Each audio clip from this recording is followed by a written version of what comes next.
दोस्तों एक बार फिर आपके सामने कुछ नया लेकर आया हूँ। हमेशा से मैं एक बात कहते आ रहा हूँ कि ज़िंदगी में शिक्षा से बड़ा कुछ नहीं है। शिक्षा हमें सब कुछ दे सकती है, चाहे आप खुशी या दुनिया की किसी भी चीज़ को पाने के लिए हमें शिक्षित होना बहुत ज़रूरी है। अगर आप सोचते हैं कि बिना शिक्षा के वो चीज़ पा सकते हैं तो ये आपका भूल है। मैं हमेशा बताते आ रहा हूँ और आज भी बता रहा हूँ। अब रही बात कि जिस चीज़ को आप पाना चाहते हैं तो शिक्षा शिक्षा तो बहुत ज़रूरी है ही। उस चीज़ को पाने के लिए सबसे ज़्यादा इम्पोर्टेंट चीज़ क्या है? लगन। उसमें आप पूरी तरह से अपने आप को डिवोटेड कर दीजिए, समर्पित कर दीजिए। डेफ़िनेटली आप पाएँगे कि एक ना एक दिन वो चीज़ मिल गया आपको। याद कीजिए, स्वामी विवेकानंद का वो कोटेशन, अगर आप किसी चीज़ को शिद्दत से चाहते हो तो पूरी तरह से अपने शरीर के प्रत्येक रग-रग में उस चीज़ को डाल लो, डेफ़िनेटली अचीव कर लोगे। याद कीजिए सर्वपल्ली राधाकृष्णन का वो कोटेशन कि अगर आप किसी चीज़ को चाहते हैं तो याद रखिएगा, किताबों को आप उस चीज़ को पाने के लिए पुल बनाने के रूप में यूज़ कीजिए, डेफ़िनेटली आप पा लेंगे। लेकिन हम में से अक्सर लोग क्या सोचने लगते हैं? हम में से अक्सर लोग ये सोचने लगते हैं कि मैं इतना दिन से मेहनत कर रहा हूँ, लेकिन अभी तक मैं उस चीज़ को अचीव नहीं कर पाया। दोस्त, मेहनत करने वाले कभी सोचते नहीं हैं कि मैं इतना मेहनत कर लिया।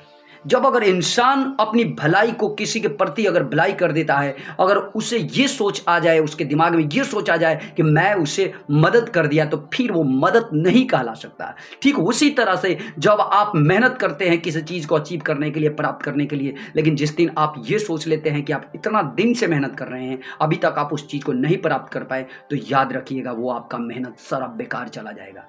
इसलिए दोस्त, कभी भी ऐसा सोच अपने दिमाग में मत आने दीजिए, क्योंकि हम यहाँ पैदा ही लिए हैं किस लिए? मेहनत करने के लिए, कर्म करने के लिए, फल की चिंता करने के लिए नहीं।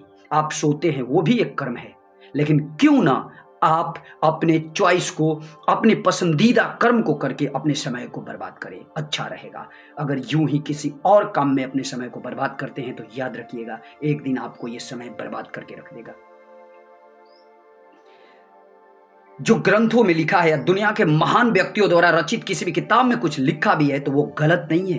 अब करके तो देखिए, बशर्ते गलत आपको इसलिए लगता होगा, मिथ्या आपको इसलिए लगता होगा क्योंकि आप अपने ऊपर उसे अप्लाई नहीं करते हैं। लेकिन जिस दिन आपको अपने ऊपर अप्लाई करके उसका रिजल्ट पता चल जाए, उस दिन आप डेफिनेटली किसी को बताने पे मजबूर हो जाएंगे कि मुझे इससे बहुत कुछ सीखने को मिला। और हो सकता है कि अगर आप भी करेंगे तो आप बहुत कुछ सीख सकते हैं। तो दोस्त, मैं हाथ जोड़कर ये प्रार्थना करता हूँ आपसे कि अभी भी टाइम है आपके पास, समय को बर्बाद ना करें। शिक्षा को अपना सबसे बड़ा हथियार समझिए और इसे अपनाने की कोशिश कीजिए, क्योंकि यही एक ऐसा हथियार है कि दुनिया के हर चीज को काटा जा सकता है। और कर्म को करते समय फल के बारे में कभी ना सोचे। अब इस बात को सिद्ध करने के लिए मैं एक श्लोक आपके सामने रखता हूं। यह श्लोक है अध्याय 2 और ये श्लोक अध्याय 2 और श्लोक नंबर 47 यानी 47 गीता, श्रीमद् भगवत गीता का यह दूसरा अध्याय का 47वां श्लोक है। इसमें श्री कृष्ण अर्जुन को क्या समझाते हैं, आप ध्यान से सुनिएगा। श्री कृष्ण अर्जुन को संस्कृत भाषा में जिस तरह से ये बात समझाते हैं, लेकिन मैं आपको हिंदी में भी समझाऊंगा, आप ध्यान से समझिएगा।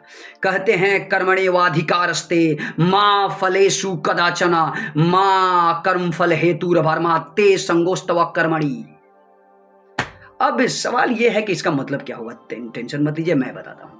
यहां श्री कृष्ण अर्जुन को समझाते हैं, जब अर्जुन रणभूमि में पूरी तरह से अपने आप को कमजोर समझने लगते हैं, तब उन्हें उनके अंदर जिज्ञासा पैदा करने के लिए चीज डालते हैं कि हे अर्जुन, तू कर्म कर।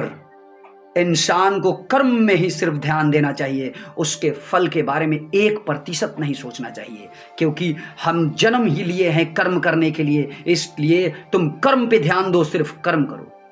इस बात से हमें क्या सीख मिलती है? इस बात से दोस्त हमें यह सीख मिलती है कि कभी भी अपने फल के बारे में नहीं सोचना चाहिए, क्योंकि हम यहां पैदा ही लिए हैं कर्म करने के लिए। हमें कर्म करना चाहिए, आगे बढ़ना चाहिए। तो मैं रिक्वेस्ट करता हूं आप लोगों से, इस बात को आप 100% सिद्ध करना चाहते हैं तो इसे अपने आप पे लागू जरूर कीजिएगा। नमस्कार, जय हिंद। फिर मिलूंगा कुछ नया चीज के साथ।